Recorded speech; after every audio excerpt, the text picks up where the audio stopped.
Good morning, good evening, good afternoon, wherever you may be. CC here, Chris, from Westchester County, New York. It's 2019, May 10th. And,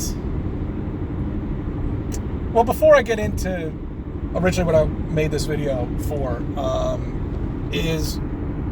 I just want to talk to you real quick about, the bullshit the media is putting out, okay? One, with this asteroid that they think is going to hit us in 10 years. What a joke that is. And two, about this measles epidemic when it's in the Hasidic Jew community and nowhere else. Yeah, they're all over the world, too. I mean, all over the country. So you get it in that community, you're going to get it in other communities, too. I mean, that's just how it is.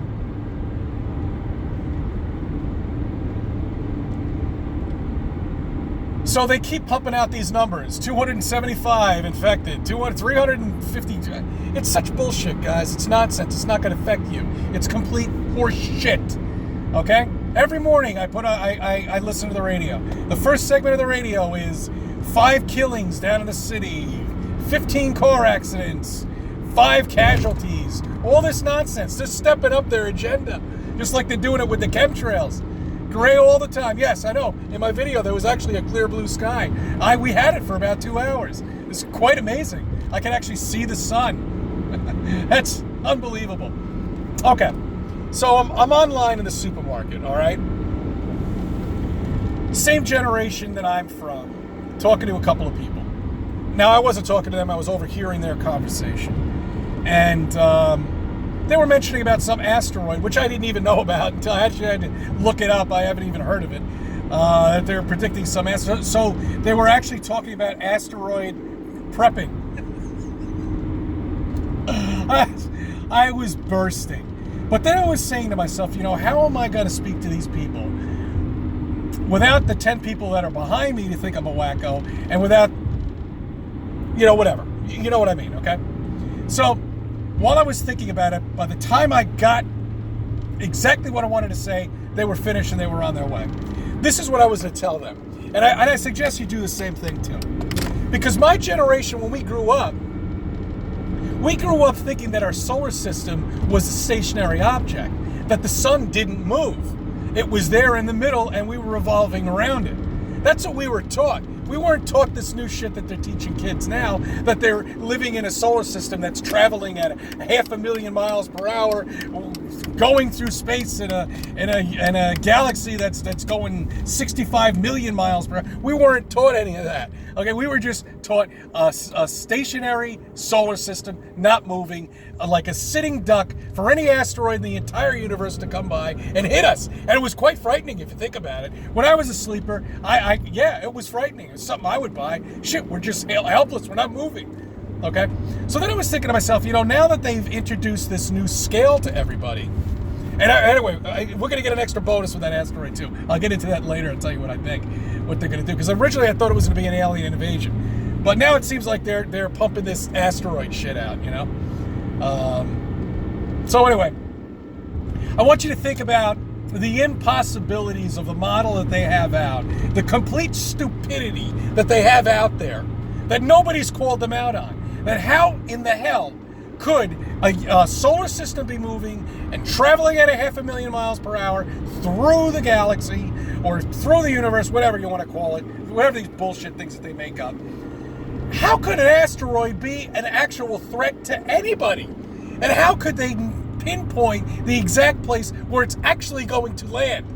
Because we're also spinning at 1,000 miles per hour. All this movement, all of this chaos that they've created, all of this nonsense, but yet we can be hit by an asteroid.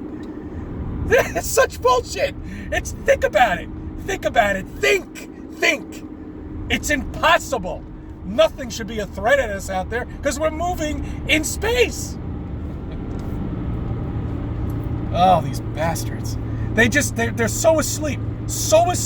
They don't even see this. But all right, look, maybe the Generation Xers like myself don't even know the bullshit that they have out there. But if you bring that up in a conversation, I think they'll think twice about being hit by a ridiculous asteroid, which is total bullshit because there is no space. You live on a flat, stationary plane covered in a dome. The only asteroid that's coming out is if something falls off the dome. That's it. That's all. That's your asteroid. And oh, you know what? Do you realize the implications that these idiots from the Army or whoever it may be who decided to try to blow up our dome during the fishbowl thing or whatever ridiculous name they gave it? Do you realize the implications of that? What would have happened if they did crack the dome or broke the dome? There's absolutely no scientific proof of anything at all. Will we die? What would happen if they did crack it or punched a hole in it? Do you realize they were putting our lives at risk? No one's brought that up. All of them were putting our lives at risk by trying to smash something into this dome. And they didn't care. They just wanted to continuously do it. So they hit it for like, what, 10, 15 years? How many bombs did they lift off? 50? They didn't care. They could care less. Their agenda was to find out what exactly and how far it is up there, whether it does any damage to it and kills everybody on this flat plane. They could care less. It was more important for them to find that information out. That pisses me off. All of our lives were at risk at that time. But we all know the Creator wouldn't create anything that we could break out because no man or machine will ever leave this dome. But still, it is an implication. It is a thought.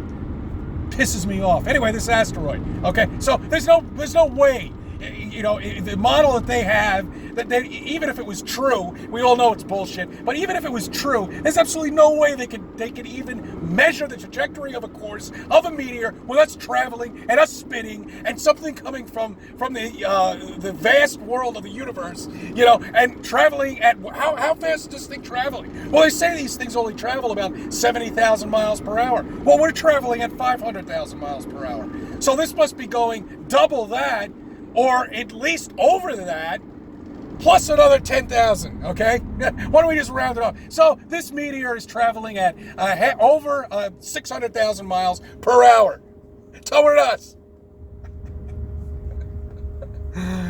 Oh, and then we were constantly bombarded with these meteors too with the formation of our planet. You mean our plane? Craziness. So anyway, back to what I was saying in the original thing, the extra bonus. Okay, so this is what I think they might come up with. First they'll do and also, if an asteroid was to hit us, it would have to be an intelligent meteor. It'd have to be a UFO, don't you think? Because it would have to know everything. It'd have to know all of this, the distance and trajectory course of what we're going on, and all. It would have to be an intelligent object coming after us. So that's what I think it might be. So I think we're going to get an extra bonus with this one. I think it's going to be the Trojan horse. Yeah, it's going back to my heritage, where maybe they'll have the meteor come down and it'll be like 500,000 miles away, and then they'll say, "Oh wait, it came to a stop," and there's an opening, and all these little spaceships would come out. There you go. That's a good one. They should try that. That'll scare the shit out of everybody. Couple things to think about on a Friday. I thank you for subbing. I thank you for viewing my videos, and let me be a part of your life.